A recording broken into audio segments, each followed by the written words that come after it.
अब जहाँ तक जानती हूँ कि हमारी जो जनता है वो बाढ़ से अब डरती नहीं है, लड़ती है। लेकिन हम ही लोगों के बीच से कुछ लोग ऐसे होते हैं जो कि बिचौलिया का काम करते हैं। चुनावी मुद्दा है अभी, ये बाढ़ जो है ये बाढ़ जनता के लिए नहीं है, नेताओं का बाढ़ है ये। और मुद्दा तो उनके लिए है ना जिन्होंने काम नहीं किया है। अगर आप काम कर रही तो आपके लिए आपका काम है, मुद्दा थोड़ी है। सवाल ये है मैम कि विजय सिंह जी क्या बिचौलियों को नहीं रोक पा रहे हैं क्षेत्र में? यदि रोक पाते तो आज ये बिचौलिया का राज नहीं होता। सीमांचल कॉन्क्लेव 2025 में हमने ढेर सारे मुद्दे पर बातचीत की, बड़ी बड़ी हस्तियों से बातचीत की है, राजनीति के वो चमकते चेहरों से भी बातचीत की है, लेकिन हम ग्राउंड लेवल पर काम कर रहे हैं नेताओं से भी बातचीत करेंगे।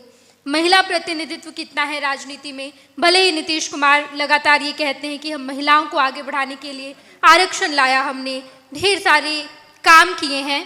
इस वक्त हमारे साथ बबीता यादव हैं, मुख्य पार्षद हैं बरारी की, बीजेपी नेत्री हैं, बीजेपी के साथ लगातार काम कर रही हैं और इस बार इन्होंने मन बनाया है कि बरारी से विधानसभा चुनाव लड़ा जाए। पहले तो कैसा क्षेत्र में काम चल रहा है? बरारी विधानसभा क्षेत्र में आप लगातार घूम रही हैं। सबसे पहले तो धन्यवाद नेहा। और आज इस कार्यक्रम में जितने भी आगंतुक आए हुए हैं, मैं आप तमाम आगंतुक का तहे दिल से हार्दिक हार्दिक अभिनंदन करती हूँ। साथ ही मैं धन्यवाद देती हूँ आपके सारे टीम को जिन्होंने मुझे आज यहाँ आने का मौका दिया। तो नेहा, आप पूछ रही थी कि मैं जब क्षेत्र में जाती हूँ तो क्या सवाल आपका क्या था? जब आप क्षेत्र में जाती हैं तो क्या समस्याएं देखती हैं, उसका क्या समाधान हो सकता है?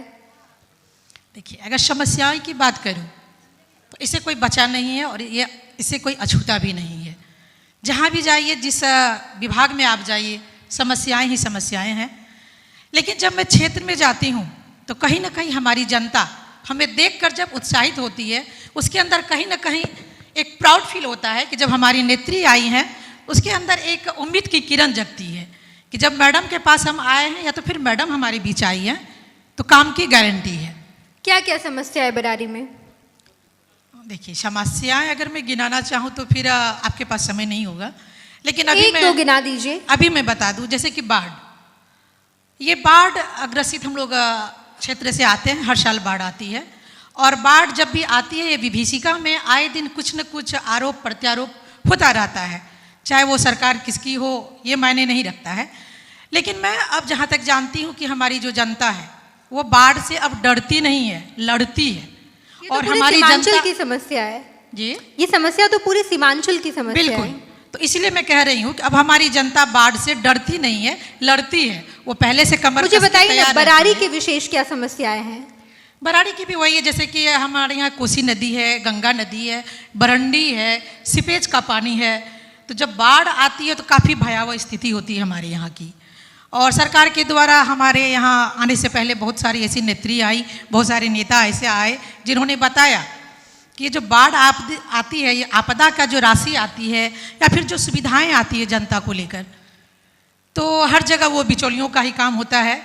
तो देखकर काफ़ी मन दुखी होता है कि जबकि हम लोग जगह पे आते हैं तो हम लोगों को कमर कस के लड़ना चाहिए जनता के लिए, उनको जो सुविधाएं मिलती है दिलाना चाहिए। लेकिन हम ही लोगों के बीच से कुछ लोग ऐसे होते हैं जो कि बिचौलिया का काम करते हैं। आप कह रही हैं बबीता जी कि बरारी में अगर बाढ़ ग्रसित इलाके के लिए जो सामग्री आती है उसमें बिचौलिए की भूमिका होती है। बिल्कुल।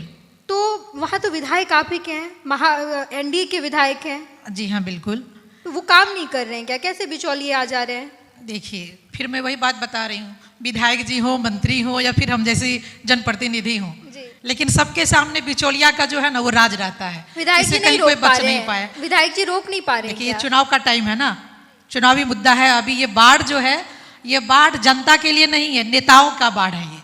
और मुद्दा तो उनके लिए है ना जिन्होंने काम नहीं किया है। अगर आप काम कर रही तो आपके लिए आपका काम है, मुद्दा थोड़ी है। देखिए, मैं जहाँ काम कर रही हूँ सबका क्षेत्र बटा हुआ, एरिया बटा हुआ है, मैं एरिया से बाहर नहीं जा सकती हूँ। सवाल ये है मैम कि विजय सिंह जी क्या बिचौलियों को नहीं रोक पा रहे हैं क्षेत्र में? यदि रोक पाते तो आज ये बिचौलिया का राज नहीं होता। मैं बता दूं, अभी जब आप इस बात पे बात की है तो मैं आपको बता दूं, अभी मेरे ऊपर एफआईआर भी दर्ज है। और जबकि वो जनता की जो साथ जो भी हो रही थी समस्याएं, उसको लेकर मैं गई थी अंचल कार्यालय में। तो हमारी उस भीड़ को देखकर हमारे साथ जो जनता थी उसको देखकर कहीं ना कहीं हमारे पदाधिकारी जो थे वो घबरा गए और वो मेरे ऊपर बहुत सारा एलिगेशन लगा के मेरे ऊपर एफआईआर दर्ज करवा दिए। तो खैर मैं इससे अब बता दूं मैं कि जब से मेरे ऊपर एफआईआर दर्ज हुआ उसके बाद जब मैं क्षेत्र में जानती हूँ तो जनता का क्या कहना होता है कि इससे पहले जब हम लोग जाते थे अंचल कार्यालय तो सीओ हम लोगों को पहचानते तक नहीं थे, लेकिन जब से मैडम आपने ये लड़ाई लड़ी है तो अब कहाँ कर्मचारी कहाँ उसका डाटा ऑपरेटर कोई नहीं, अब डायरेक्ट सीओ साहब हम लोगों से रूबरू होते हैं और हम लोगों के हाथों से खुद कागज लेते हैं।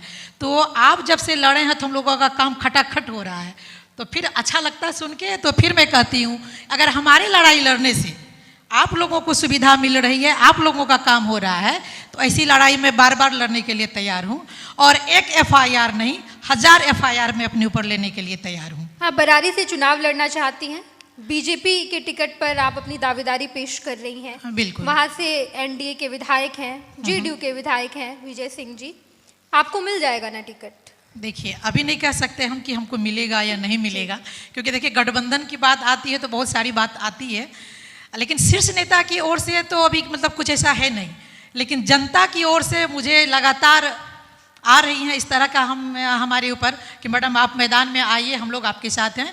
बात सही है कि अगर टिकट मिले या ना मिले जनता जनार्दन ही इसके निर्दलीय चुनाव लड़िएगा। बिल्कुल बिल्कुल, मेरी ये सोच है कि अगर मुझे टिकट नहीं भी मिलता है तो मैं निर्दलीय लड़ूंगी। बबीता जी, आप क्षेत्र में घूम रही हैं, आपके पास समय कम होगा, लेकिन एक अंतिम सवाल मैं पूछना चाहूँगी। बीजेपी महिलाओं की बात करता है, एनडीए महिलाओं की बात करती है और लगातार नीतीश कुमार ने महिलाओं को लेकर ढेर सारे काम किए हैं, क्या सोचती इन तमाम काम पर? देखिए जहाँ तक सरकार की बात करूँ तो अभी हम लोगों को कहा जाता है आधी आबादी, तो आधी आबादी में हम भी आते हैं। तो जहाँ तक कहा गया है सिर्फ कहने से नहीं होगा, कथनी और करने में बहुत फर्क होता है। अगर हमें आधी आबादी की मिली है हिस्सेदारी तो फिर हम लोगों को मौका मिलना चाहिए। मैं सरकार से कहना चाहती हूँ हमें मौका तो दीजिए, हमें अपने काम करने का अवसर दीजिए, तो पता चलेगा कि हमें बिल्कुल हम महिलाएं सशक्त हुए हैं या नहीं हुए हैं, हम महिलाओं में काम करने की क्षमता है या नहीं है। और जहाँ तक महिला की बात मैं बता दूँ, आज महिला आज सशक्त नहीं हुई है, महिला उस समय भी सशक्त थी जिस टाइम में कि हम लोगों को अंग्रेजों से लड़ना पड़ा था।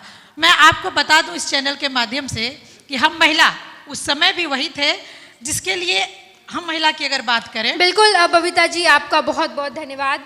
आप ढेर सारे मुद्दे पर बातचीत कर रही हैं, बरारी से आप चुनाव लड़ना चाहती हैं, आपको बहुत सारी शुभकामनाएं हैं और चलिए धन्यवाद। इसी के साथ हम कार्यक्रम को भी आगे बढ़ाएंगे। पनोरमा ग्रुप, जो सोचता है वो करता है, आपके अपने सपनों का आशियाना। ये लो मुंह मीठा करो, आज मैंने अपना जॉब छोड़ दिया, अब हम पूर्णिया वापस जाएंगे। जॉब छोड़ दिया है? मतलब ये घर कैसे चलेगा, हम करेंगे क्या और माँ बाबूजी क्या बोलेंगे? इसलिए मैं एक और मिठाई का डब्बा लाया, अपने बिजनेस के लिए लोन अप्रूव हो गया। अरे लोन अप्रूव हो गया वो तो ठीक है, लेकिन पूर्णिया में हम रहेंगे कहाँ? अपना घर भी तो नहीं है वहाँ। इसलिए तो एक और मिठाई का डब्बा अलग से लाया हूँ, हमने पूर्णिया में घर ले लिया है, पूर्णिया के ई होम्स पैनोरमा में। पूर्णिया में पैनोरमा ग्रुप लेकर आए हैं ई होम्स पैनोरमा, बड़ा घर, आलीशान जिंदगी और अत्याधुनिक सुविधाओं के संग। अरे अरे अब क्यों मुंह मीठा करवा रही हो? क्योंकि हम घर वापसी जो कर रहे हैं। घर वापसी की खुशी पूर्णिया में ई होम्स पैनोरमा के संग। E Homes Panorama, luxurious lifestyle redefined.